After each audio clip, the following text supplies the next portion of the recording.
March 8, 2012, Afghanistan. Past Reflections. There is a rite of passage in the military to acknowledge certain aspects of your service while currently serving. I would wager ever since the beginning of the Iraq War, this particular ceremonial happening was causing some soldiers to look down on others.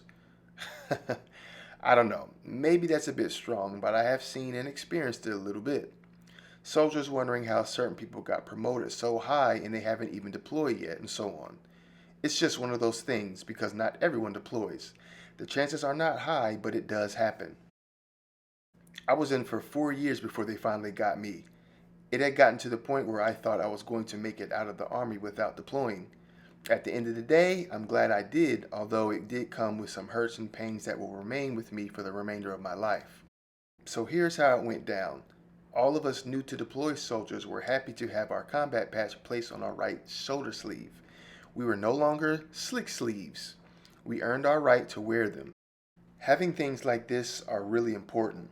Looking back, I remember how much it affected morale, and making sure morale is high is important because otherwise the chance for bad things to happen increase. When you are steadily getting shit on or you seem to be a target for people and the goings on around the base, it slowly gets to you. If you are not in the cliques, then the chance of you getting screwed over or treated unfairly skyrockets. So it's important to at the very least remain neutral and don't make yourself a target. During this ceremony, a couple of things happen. The NCO gives a little speech while we stay in formation and listen. It's pretty relaxed, or at least it was in this context, and we wait to have our buddies don our new patches. So the one giving our speech was Staff Sergeant Goku. Yes, his name is also password protected. Funny story about why I call him Goku. If you're not familiar with the wildly popular anime called Dragon Ball and later Dragon Ball Z, Goku is the main protagonist, and one of his most notable traits during a transformation is his change in hair orientation and color. Basically, it sticks up as if he's had a serious case of bedhead. I personally love that show, and I have for basically my entire life. So one time I'm in the gym with these guys, and they're working out with Goku, and I'm just documenting my experience with pictures and whatnot. Goku calls out to me, "Freeman!" "What's up, Goku?" I said. He's like, "Come snap pictures of me working out. Look at my hair sticking up. I look just like Goku." This particular thing wasn't too crazy, but he was a pretty big guy and he was strong as an ox. And when he stuck his hair up, he looked like a character on Dragon Ball. Also, they had this rule and they would say, "No shirts on in the dojo." It was just one of those things. Some of these guys had a lot of spirit, and I wouldn't have minded staying around them a bit longer under some different circumstances. I wanted to join in on the no shirts rule, but I was just too ashamed of my body. I was not in shape like I was after leaving Korea that year prior, and I had been decidedly depressed because I noticed I was gaining weight, but I didn't know what I was doing wrong. Everything changes with time, and I wish I knew then what I know now. I think that's the second time I've used that phrase during this story, but it holds true. So anyway, back to the ceremony. Goku finishes his speech and they take our patches and proceed to place them on us. Only they like to place them on with a lot of needless force. And this is not something exclusive to infantry guys. For some reason, everyone loves an opportunity to inflict some sort of physical damage on your body. Honestly, it reminded me of growing up back home in the hood. Those little boys were for some reason always trying to fight you. I was not having it, however. And this is probably part of the reason they didn't like me. But I mean, come on. Just because I don't want to participate in your violent reindeer games is no cause to isolate me. Especially if I'm the one preparing your food. No, I never did anything unsavory to the food, but I certainly thought about it. I went to some dark places during my Army career.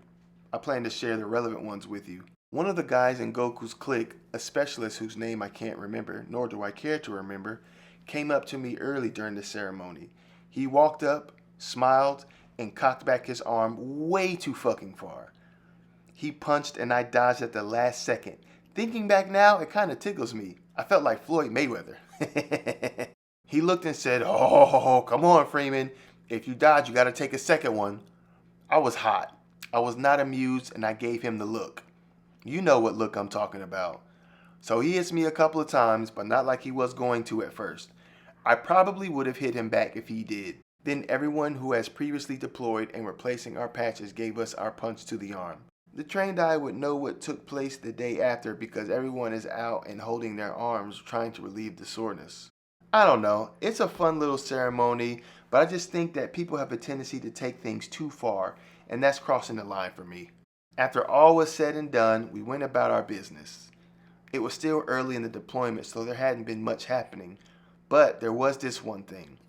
A few nights before the ceremony, our NCOs called us into a meeting after they had got a briefing from the SF guys and our senior NCO. Goku sits us down and starts laying out the situation. Alright guys, according to some intel via radio chatter that was picked up, there's a likelihood that our little post is going to be attacked late tonight or early tomorrow morning. All I could think was, oh crap, it's about to happen. Our first taste right before the fight season begins in a month or so. There was a strange stillness in me at that time. I can't say whether or not it was that I knew that nothing was going to happen or that I would be safe even if it did or what. But after that briefing ended, we all went back to our rooms to contemplate what had just been told to us. Well, I contemplated those guys were getting ready for a battle. Maybe I did not know that it was just a threat that wouldn't be acted on. It was early and the general energy around the place didn't seem too hostile yet. But if you had gone into my room, you would have thought that the British were coming! Like right at our doorstep, so get ready to battle. There were so many rifles being cocked and rounds loaded, weapons being double checked and polished off to remove any sand or gristle. It was very real, and it was the first time since being in country where I thought it was about to go down. It's one thing to think that it could happen at any time and thinking it might happen because we are vulnerable. And it's an entirely different thing when someone says, be ready because the intel we are picking up is coming directly from the enemy. So after that time, we waited. I didn't have guard duty that night, thankfully, because I would have been on edge like crazy. I feel bad for whoever was because that had to be the most nerve-wracking night on watch. It's like someone saying to you, at any time during this 24-hour period, I'm going to attempt to pierce your body with this knife. There will also be no warning, and I could come from anywhere. Oh, and also there will be a bunch of other people around who have no idea, but I could be mixed in a crowd at any time. I would be losing it in that situation. So the evening comes and goes. I wake up and go to prepare breakfast as per normal, except today I took both my sidearm and my rifle with me to the kitchen. Terry ain't about to catch me slipping. Oh, and we called the enemy Terry. Might be obvious why reading it on paper, but when I heard it, it took me a while to piece it together. It's short for terrorists, so that's just what they called them. So that was kind of it for that particular day. Everyone got all riled up, but in the end, nothing happened. It was fine for me, but some of those guys were just so amped to go shoot someone. Man, when I put it like that, it's actually sad just how brainwashed we are as a society in various ways. Excitement about killing someone? Why would you be happy about that? Shooting guns for sport is fun, absolutely. Going skeet shooting and hitting the clay targets and watching them explode into a bazillion pieces is awesome. You still get to shoot and nothing has to die.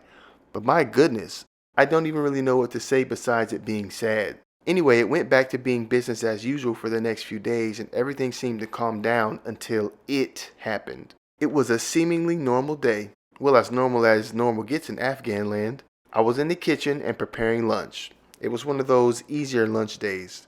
I took inspiration from things my mother would prepare for me when I was little. We had a bunch of canned soups and tomato was my favorite, so I made grilled cheese and tomato soup as the main course for lunch that day. We always had a bunch of onion rings and such, so I made those too. It was actually difficult trying to keep the food at a certain level of quality because we did not have a lot of options. Vegetables and fruits were the hardest things to come by over there because all our food was airdropped via parachute.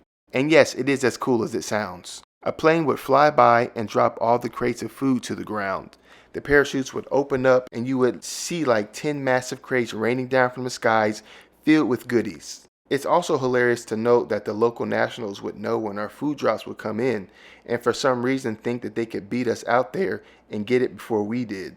You would see them race out at top speed as soon as the plane flew by. Our guys were already out there waiting for our food every time, but it was funny to see them try. We'd have a security detail out there along with the cranes and trucks for loading and then bring back everything. The leftover parachute was good for insulation though. It was nice to use because it helped keep us warm. So I'm finishing up lunch and all of a sudden, like a crack of thunder and lightning right at your doorstep, BOOM! An explosion goes off right above our base. March 8, 2012, Afghanistan. Past Reflections 2. Oh shit! Is this really happening already? I thought to myself and verbally wondered what that was. A silly question, of course, because I knew exactly what it was that split second. This was the first time I had been in a situation where my life was genuinely in imminent danger. Let me rephrase that. It had been the first time my life was in imminent danger from an enemy attack. I had definitely been in danger plenty of times, like the first time I threw live hand grenades in basic training. The crazy thing about that is it wasn't so much the fear of dropping a grenade and blowing yourself up. The real fear came from the drill sergeant who was watching over you while you did it. We were told a story about how a private from a previous cycle started flinching and hesitating, and just what happened after that. You're told not to readjust your fingers at all. Don't move them an inch after you pull that pin. We were instructed to pull and throw and got some training on how they wanted us to perform this to minimize any incidents. So this private started to throw his first hand grenade and did some weird hesitation.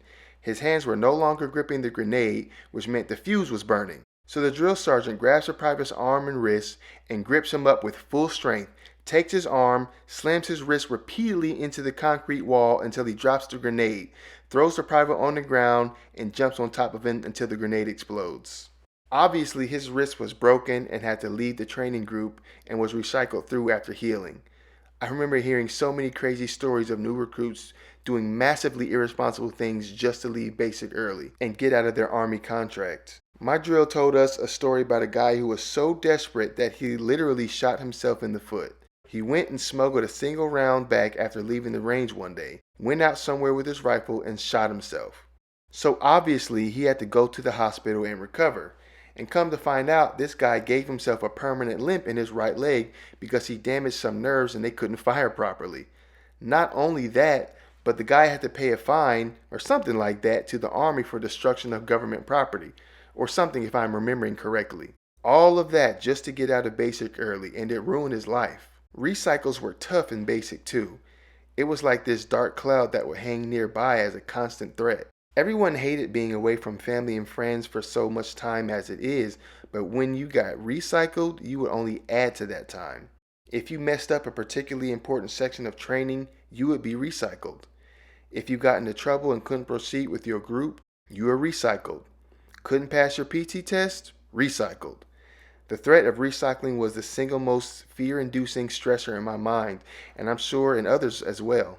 Since I had failed the running portion of the PT test, it was a fear of mine. I was a terrible runner, and I didn't start until I joined the Army. I didn't understand how some guys would just so effortlessly run those 2 miles as gracefully as a gazelle, seemingly without breaking a sweat. I've come a long way since then, but I'm grateful for the journey. It's one thing to be fit and strong your whole life. It's another when you've been big and out of shape and you earn it for the first time. Gratitude abounds. Okay, tangent over. So this was the first time my life had been in danger in a long time, and the first time in an actual war zone.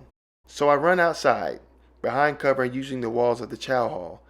Slowly I begin visually scanning, listening intently to my surroundings. Again, this was my first experience with this, so I wasn't rightly sure what to do. A flash in my mind of my friend Tanya, with whom I served in Korea. She would tell me stories about how their base would get bombed every single day in Iraq, and how for a while it really got to her, until she grew jaded by the daily attacks, and after a while it became more or less routine. More on that later. I snap out of my flashback and I'm back to business. With my rifle in hand at the low ready and my finger on the trigger, I pop off the safety and turn the corner. To my surprise, I see Green, one of my roommates in our little shed house shelter thing. Green was an infantryman, but more specifically, he was the one who used the M203 grenade launcher. I can't remember the exact name of it, since I only ever used the M203 attachment that was on your rifle, and that was in basic. Anyway, I see Green and he is sprinting top speed to the guard tower near the front of our base. He's got on his body armor and helmet, and he is carrying his rifle in one hand and a canister full of ammo in the other. He was breathing pretty heavily, like he had just reached the end of his run, only to find out that the NCO leading PT wanted to do some more. Plus our base was full of rocks on the ground so it didn't get all muddy, and it's hard to run on semi-loose footing like that. I see him and I yell his name, "Green!" I said, "What's going on?" He turned his head to the left, continues running towards the tower and yells back, "Get your shit on!" I start sprinting to my room to grab my gear and get ready for the ensuing battle. I was so pumped up full of adrenaline I didn't even consider the inherent fear in what was about to happen. I think that's good. It shows a certain level of readiness. I didn't get the deer in the headlights look and cower away. I never put my armor on so fast before. And when I head back outside, my perspective had changed because I was in a different location, but it didn't seem too hectic, which I found strange. I run up to the tower and see Green and the other guy who was currently on duty. Green was furiously scanning the northeast along the mountains that this particular tower watched over. The other guy was looking at the people down below to see if there was anyone acting strange or moving out of the ordinary. It's hard to tell how much time went by because I was so amped off my own chemicals, but I used the scope to also do a bit of scanning to see what I could find, and before I knew it, Goku walked up and told us to stand down. Not the guy in the tower, of course, because he was still on duty, but Green and I. That one explosion was all that happened in that 5 or 10 minutes? Again, I have no idea how much time passed. Our eye in the sky couldn't see anything. There was little or no radio chatter and nothing specifically about what had just happened. And most importantly, the SF guys weren't worried. If those guys weren't worried, then I was not worried. They were the ones who were with the last group before we switched out, so I trusted their instincts and experience in this particular setting especially. Things very quickly died down and I returned to my room to drop my gear off before heading back to the chow hall. I remember feeling this weight being lifted off of me, and I don't just mean my body armor. It was more like a sheesh moment. I could breathe easy once again kind of thing. But although it was a short spat of excitement, I thought that this is what it's going to be like and worse the whole time I'm here. It was a depressing thought because unlike my cohorts, I did not revel in war. I bore no desire to kill. My thoughts were of fortune, finding a wife, having children, owning a business, and saving up some money.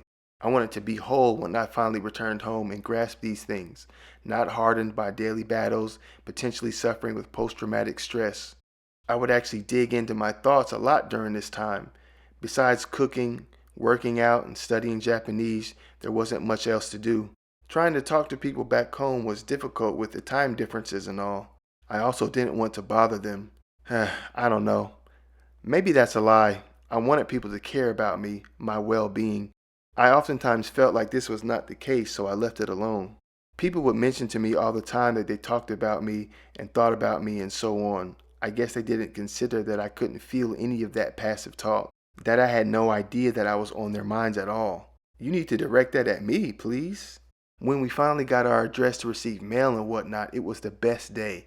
That family that adopted me had by this point sent me my first package. I was so excited. I also ordered some protein and some supplements and all that crap. What a waste of money. But at the time, I was happy. Mail really is the morale builder when you're overseas like that. There is no greater joy than getting a package. Also, there's no greater sorrow when everyone's getting love letters from family and friends and you get nothing over and over and over again. Thinking about this shit is depressing me even now.